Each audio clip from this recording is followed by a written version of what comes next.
नाज़रीन अस्सलाम वालेकुम।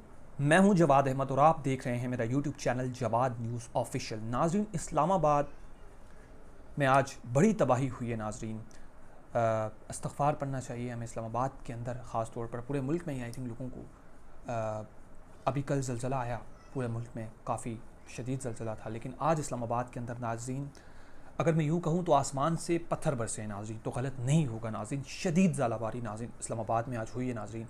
इस तमाम ख़बर से आपको अपडेट्स करेंगे नाज़रीन। बड़ी तबाही हुई इस्लामाबाद के अंदर और इस्तिग़फ़ार करना चाहिए हमें इस हवाले से। अल्लाह ताला के करीब होना चाहिए, रुजू करना चाहिए। इस खबर को नाज़रीन डिस्कस करेंगे नाज़रीन। इसके बाद आर्मी चीफ़ साहब का नाज़रीन, जो कि आजकल आर्मी चीफ़ साहब के बहुत खिताब आ रहे हैं, बड़ी स्टेटमेंट्स आर्मी चीफ़ साहब की आ रही हैं, तो अहम बयान उनका आया नाज़रीन। अहम बयान सोशल मीडिया के हवाले से उन्होंने क्या कहा है और ख़तरनाक ख़तरे की घंटी बज गई है नाज़रीन। इस हवाले से नाज़रीन इस खबर में शेयर करेंगे नाज़रीन। सलमान अकरम राजा साहब ने नाज़रीन बहुत अहम बयान दिया है नाज़रीन। जो पीटीआई में टाउट्स हैं या पीटीआई में जो गद्दार हैं, पीटीआई को धोखा देने वाले नाज़रीन, जो दोनों तरफ खेलने वाले हैं विकेट की जानिब नाज़रीन, उन्हें सलमान अकरम राजा साहब ने एक्सपोज़ किया नाज़रीन। बलूचिस्तान हाई कोर्ट से नाज़रीन महारंग बलोच साहब को इंसाफ नहीं मिला है नाज़रीन। बलूचिस्तान हाई कोर्ट ने उनकी जो MPO के तहत जो केस था नाज़रीन, उनकी ज़मानत को बिलाखिर ख़ारिज कर दिया नाज़रीन। इस खबर में भी डिस्कस करेंगे नाज़रीन। आगे बढ़ने से कबल आप हमारे चैनल को सब्सक्राइब ज़रूर कीजिए और वीडियो को लाइक ज़रूर कीजिए नाज़रीन। इस्लामाबाद के अंदर आज जूँ ही शाम हुई, असर का वक्त हुआ, तो आसमान पे काले बादल छा गए नाज़रीन। और उसके बाद इस्लामाबाद का वेदर ऐसा होता है कि मतलब बारिश, मतलब मौसम शाम में तो इस तरह होता रहता है, लेकिन नाज़रीन आज डिफरेंट ये हुआ कि इस्लामाबाद के अंदर एक होता है ज़ालाबारी, एक होता है आसमान से पत्थर बरसना नाज़रीन। इतने बड़े बड़े नाज़रीन पत्थर इस्लामाबाद में नाज़रीन बरसे हैं।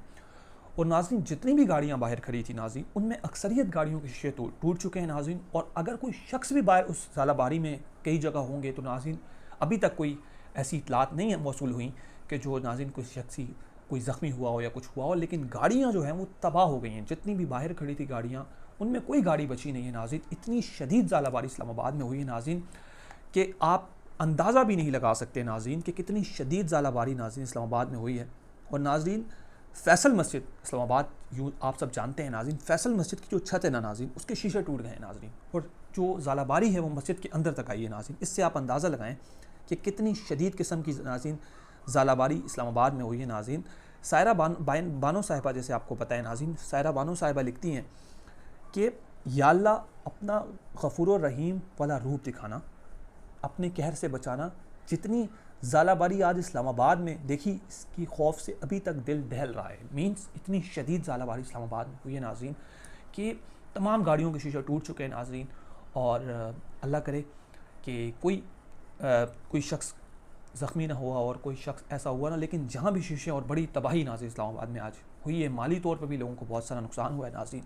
अल्लाह ताला हम सबको हिफ्ज़-ओ ईमान में रखे और हम पर अपनी रहमतों का नुज़ूल फरमाए नाज़रीन। आगे चल नाज़रीन, आर्मी चीफ़ साहब जनरल सैयद आसिम मुनीर साहब का बहुत अहम बयान सामने आया नाज़रीन।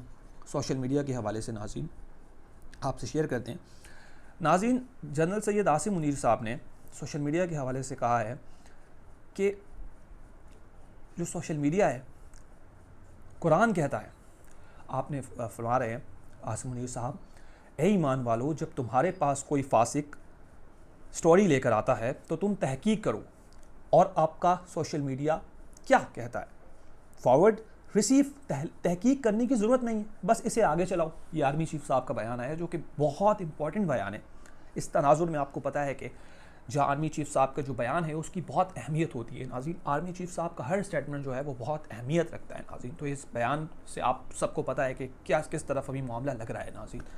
तो आर्मी चीफ़ साहब का ये व्यू है नाज़रीन। इसके बाद हम आगे चलते हैं नाज़रीन। सलमान अकरम राजा साहब, नाज़रीन सलमान अकरम राजा साहब आपको पता है कि पीटीआई में बड़े वोकल हैं, बड़े स्ट्रेट फॉरवर्ड बात करते हैं और आईनो कानून के हट के वो कभी भी बात नहीं करते नाज़रीन। पीटीआई में बड़ी उन्हें अहमियत हासिल है। इमरान खान साहब बड़ा उन्हें नाज़रीन एक्नॉलेज भी करते हैं नाज़रीन। पिछले कई टाइम से सलमान अकरम राजा साहब जो हैं वो बड़े क्लियर बात करते हैं। जो भी इमरान खान साहब कहेंगे तो उनका पैगाम वो बिल्कुल एग्जैक्ट वैसे ही पहुँचाएंगे, इसलिए उन्हें मुलाकात की इजाज़त नहीं है नाज़रीन। तो आपको पता है नाज़रीन, जब भी लिस्ट आती हैं तो कुछ लोग, उन्हें पता ही नहीं होता कि कहाँ से वो आ गए हैं, लेकिन नाज़रीन उन्होंने पहुँचना होता है और वो पहुँच जाते हैं नाज़रीन, और अपनी कार्रवाई डालने में वो कामयाब हो जाते हैं नाज़रीन।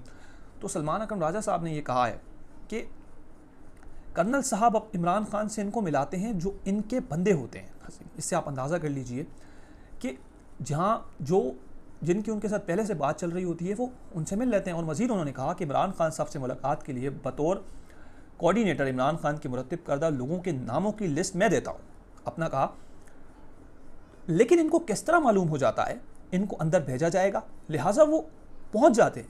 कैसे इनको बुलावा आता है, कौन इनको बुलावा देता है? नाज़रीन बड़े अहम सवालात जो है सलमान अकरम राजा साहब ने उठा दिए हैं कि आखिर इन्हें कैसे पता चलता है कि हम जाएंगे। और जब भी वो आते हैं, बैरिस्टर गौर साहब हो गए, बैरिस्टर जफ़र साहब आए थे, नाज़रीन फैसल खान अफरीदी साहब या फैसल चौधरी साहब, नाज़रीन वो जब आते हैं तो वो भी मुलाकात कर लेते हैं। तो बड़ा अहम सवाल नाज़रीन उठा दिया है सलमान अकरम राजा साहब ने। नाज़रीन इसके साथ साथ नाज़रीन अपनी आखिरी ख़बर की तरफ चलते हैं। नाज़रीन आपको पता है कि बलूचिस्तान में एहतजाज होता है और बलूचिस्तान के राइट्स के लिए, हुकूक़ के लिए महारन बलोच साहब पुरअमन तरीके से मुज़ाहरे करती हैं। वो इस्लामाबाद भी आई, उनकी सुनी नहीं गई नाज़रीन।